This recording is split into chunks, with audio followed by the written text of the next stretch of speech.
Dans cette émission, nous interrompons les travaux de maçonnerie et les premiers profilés en Z sont posés. Il s'agit là d'un travail délicat et difficile. Nous ne gagnerons donc pas grand-chose ici. Nous allons aider l'entrepreneur environ 8 heures. À 40 € de l'heure, nous économiserons tout de même ainsi 320 €. Lors de la rénovation de la maison, nous optons pour un look moderne. Avec des bordures de finition en acier autour de chaque étage, les lignes droites seront encore accentuées. Aujourd'hui, nous allons prépasser ces profilés en acier. Nous allons déjà voir si les mesures sont correctes. Si les mesures sont correctes, nous pouvons préforer nous-mêmes les trous pour les placer au plus tard. Mais en même temps aussi, ils vont retourner à l'usine pour avoir une couche de finition. Et ceci doit être fait et placé par des professionnels.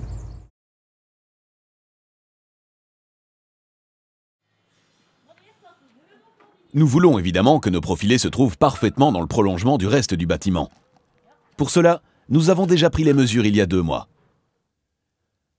Avec la structure et les grandes lignes de notre rez-de-chaussée tracées et le toit coulé au premier étage, nous avons pu prendre les mesures pour les bordures de finition en acier. En concertation avec l'architecte, tout a été calculé et transmis au fabricant. Une fois les profilés réalisés sur mesure, nous pouvons entamer le prémontage.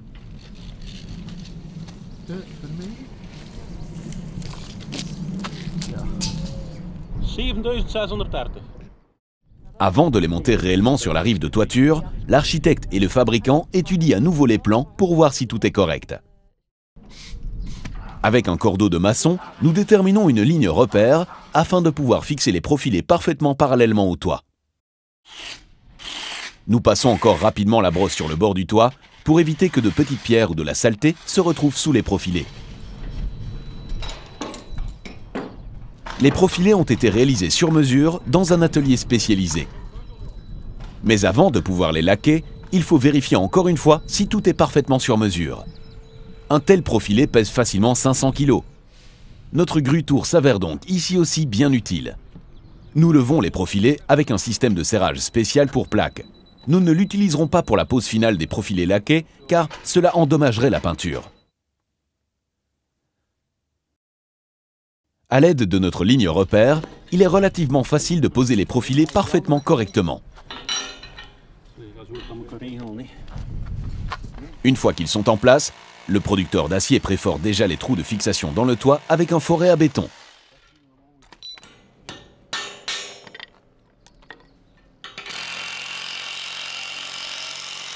Nous voulons bien entendu obtenir un ensemble parfait.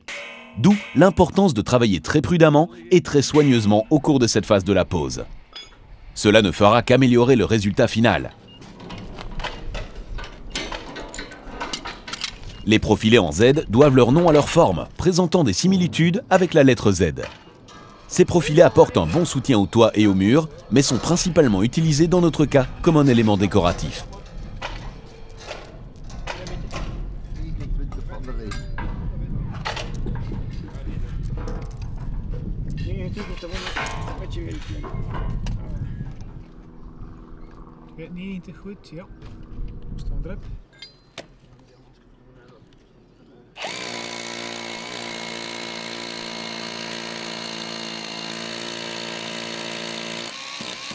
Avec de longs écrous, nous pouvons ancrer les plaquettes de fixation solidement dans le béton. Sur le plan horizontal aussi, tout doit être parfaitement de niveau. Nous utilisons donc des cales en bois aux endroits nécessaires pour corriger le tout. Une tâche pour laquelle nous pouvons tout à fait aider.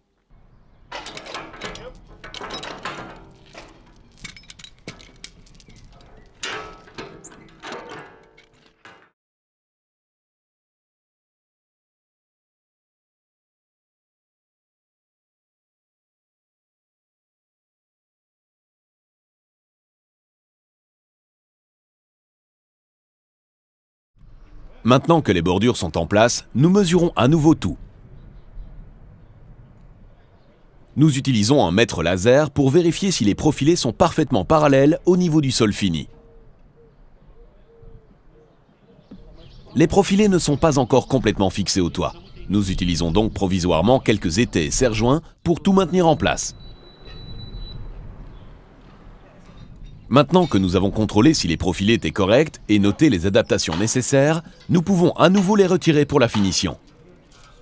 Ces profilés sont assez lourds, il faut donc aider un peu le grutier pour le déplacement. Ici, un casque est indispensable pour la sécurité.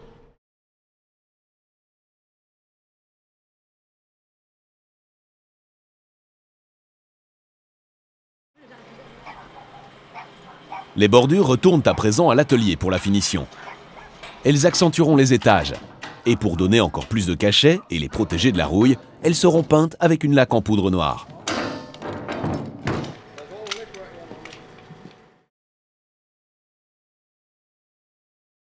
Pendant que nous attendons les profilés finis, la construction ne doit bien sûr pas rester à l'arrêt. Nous poursuivons la maçonnerie au premier étage et remplaçons les briques de parement de la façade avant.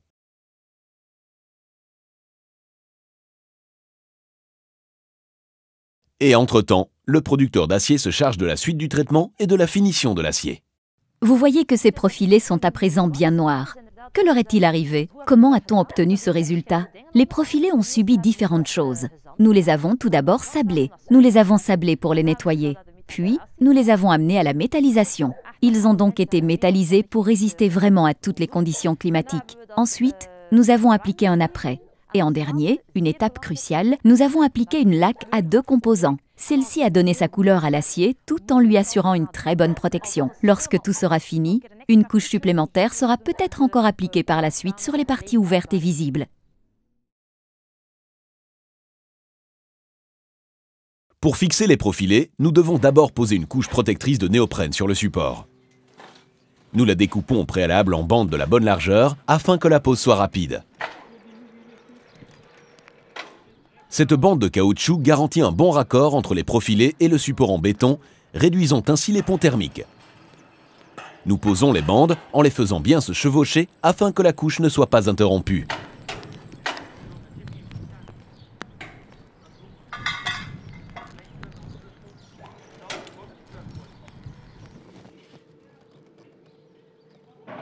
Maintenant que les bandes sont posées, nous pouvons mettre les profilés laqués en place. Il faut être très prudent, de manière à ne pas endommager la couche de laque. Nous visserons les profilés tout à l'heure.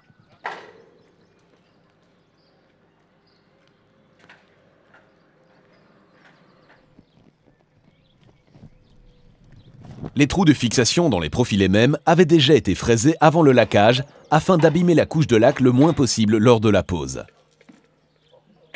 Comme tout a été mesuré et ajusté soigneusement au préalable, le raccord entre les profilés est à présent parfait. Nous devons encore ajuster aux endroits nécessaires par en dessous avec de petits bouts d'acier pour que les bordures soient parfaitement de niveau.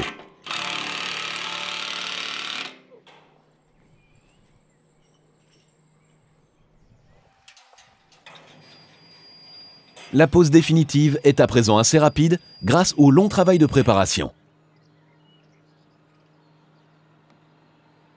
Il vaut en tout cas mieux laisser cela aux professionnels. L'entrepreneur aide aussi à mener l'installation à bien.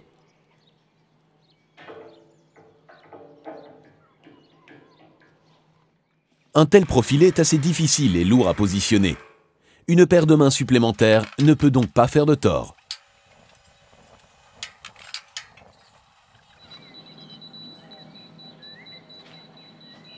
Tous les trucs sont bons pour poser les bords en une belle ligne droite.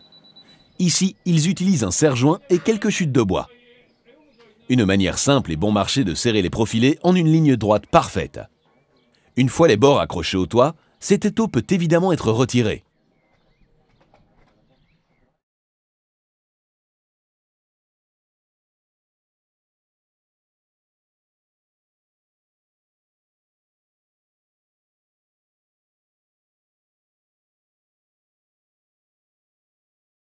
Vu que ces profilés sont complètement adaptés au bâtiment et à la finition prévue, ils ont un aspect un peu différent de celui des profilés en Z traditionnels. Ces bordures de finition en acier dépasseront de 21 cm par rapport aux fenêtres et serviront également de cadre pour les lattes de finition en bois qui couvriront une partie de la façade. Les profilés sont de retour, maintenant il ne manque plus qu'à les ancrer dans les trous qui sont déjà préforés.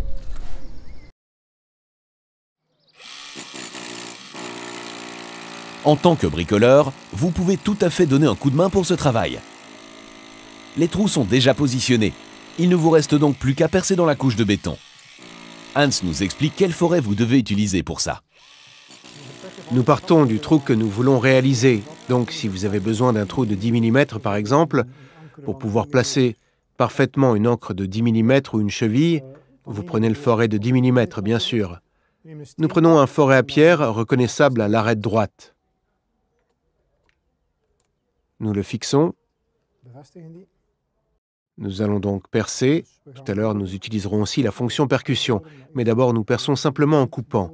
Cela signifie que nous faisons simplement tourner le forêt.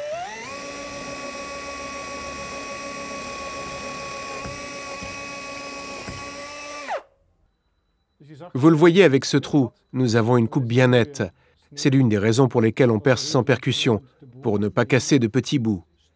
Le trou est aussi exactement à la dimension qu'il nous faut. Les 10 mm du forêt sont donc également les 10 mm du trou. Bien sûr, si vous percez dans un bout de pierre derrière lequel il y a comme ici du mortier de ciment, ce sera nettement moins facile de passer à travers. La fonction percussion est alors bien intéressante. Le petit marteau à côté du forêt indique que nous allons utiliser les percussions, un mouvement vibratoire pendant que le mouvement rotatif perce aussi. Comme ceci.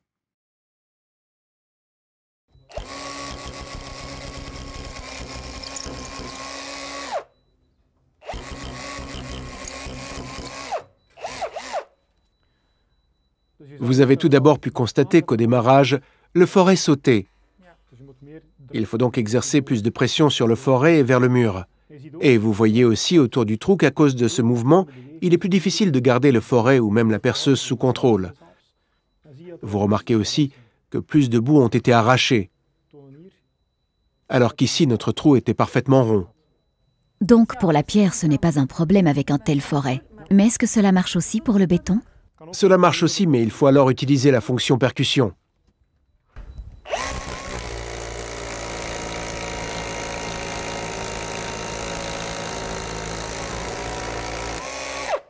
Avec notre forêt à pierre, nous pouvons donc également tout à fait percer dans du béton armé avec la fonction percussion. Mais l'arête risque de se coincer dans le fer d'armature. Pour cela, il existe aussi un autre type de forêt spécifique pour le béton armé. Il présente en fait une tête en croix. Si vous comparez un peu ici, vous voyez donc la même arête. Perpendiculairement, d'autres tranchants sont montés. Et vous avez ainsi une possibilité de perçage bien meilleure, même avec la fonction percussion, exactement pour ce béton armé. Le porte-outil SDS a été conçu pour avoir une bonne prise pendant le perçage, soit pendant le mouvement rotatif, et aussi pour donner un peu de jeu à votre forêt pendant le mouvement de percussion.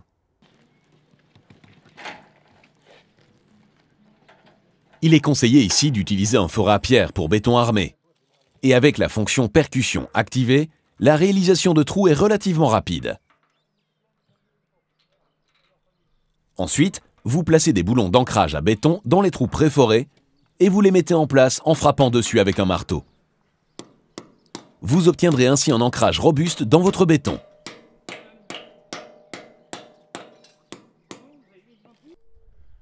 En serrant l'écrou, le bout fileté remonte et cet élargissement passe par ce bout et se dilate donc.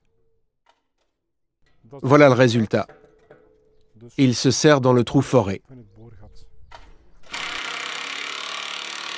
Il ne reste plus qu'à serrer les écrous avec une clé à choc et les boulons seront solidement coincés.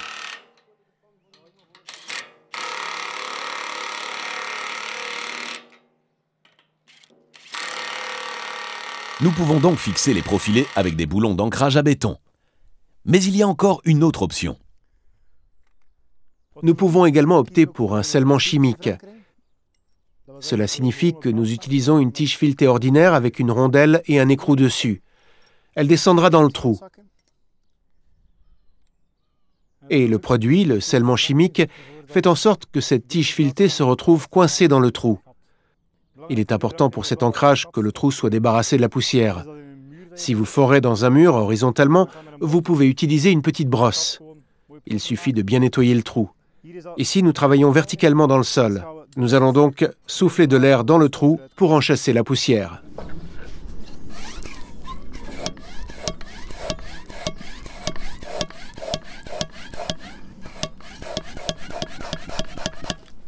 Voilà. Le trou est propre, il peut être rempli. Le produit doit être bien mélangé, c'est un produit à 2 composants. Nous voyons 2 composants, le produit devient gris lorsqu'il est mélangé. Nous le mettons dans le trou, nous remplissons du bas vers le haut. Nous contrôlons visuellement si le trou est rempli. Oui. Et nous enfonçons ceci dedans.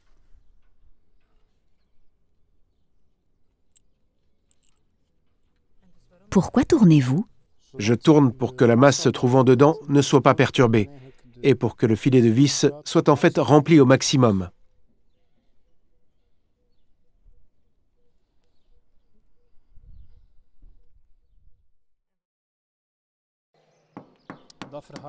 Ça durcit quasiment directement.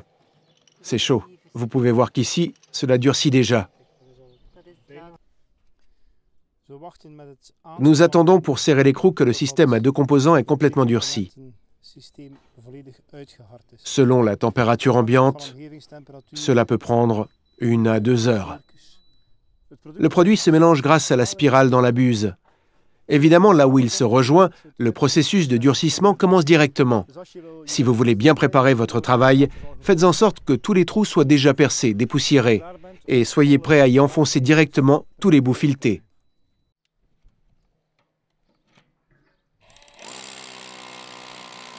Aussitôt dit, aussitôt fait. Nous nous mettons directement au boulot pour fixer correctement les profilés.